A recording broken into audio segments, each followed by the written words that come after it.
Jomambi menele hu obakase ni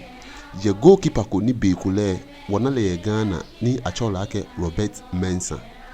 Ne ken Robert Mensah ne olele mino onu ye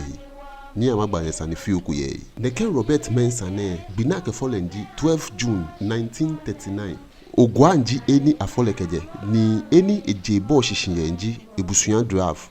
ni jemenji eni gbeni iba hegbe wa ye. Ni ne ken Robert Mensah ne bifen bi ne ba kan po mi ake ba mo bole ebu ofai ni ene iwo ihe ba na gbe ye Ghana ke African fe gbe na ke cholenji ye shin of Africa. Ni ne ken Robert Mensah ne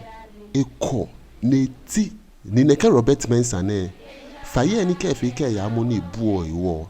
ehamen pi susu ake faye chofani alo nokoni ehani alo iwale ni nye ke mo ojugba ina iwo ke jipo fe akese ya ne ya mo ball alo ya atwa ball mempi USA ke gidigidi bena fe na menya meji faye na ebuwe ye icho Robert Mensah ne ehe gbe wa titiri binete Asante Kotoko jemenji eni enye ya he gbe wa ye ewa Asante Kotoko wa le bia minete ya hi Asante Kotoko de ka metwa ball ni ehani Asante Kotoko nye ewo cap pi ina iwo koba Africa lo Ghana ka ta goalkeeper na mebo amehewo modin ni amehegbe wa Robert Mensah nji goalkeeper komele uni fitai na pele ko komeni Robert Mensah fenji bemi ne yo ebusuyan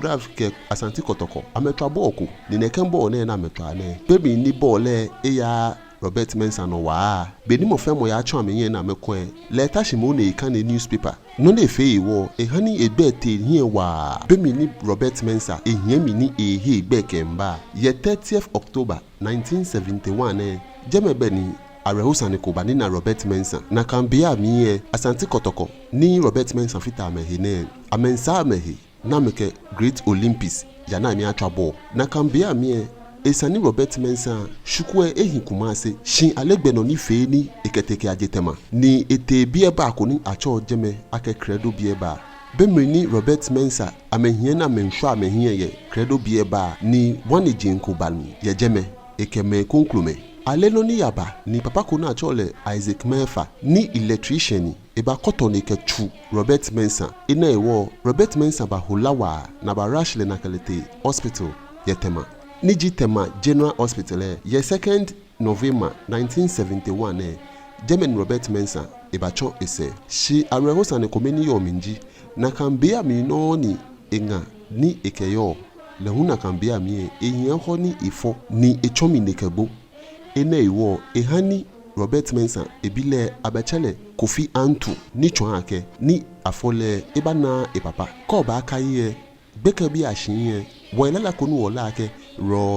Robert Mensah goalkeeper na mawa aka na nsa na wakwa blue chiri kwasebiti o eye ni ya wakofa pentwa awo ni mfin adechin ya ni yire awo ni bani de sen Kofi Antu Robert Mensah jimo na fe ne kelela na hale ni eyala shishile je shomo mempi ba ya la shishin na kambia mimpo gbeke bi po eya askun ejake mo fie mo nta oni na Robert Mensah afi ya le ko ye kumase na afi ko ye ogwa ihale niji ima bonya de kapona ka ba funlepo eya fi pele mo Asante Kotoko nta oni ameha bonya de ka jin efi hu nta oni ihan bonya de ka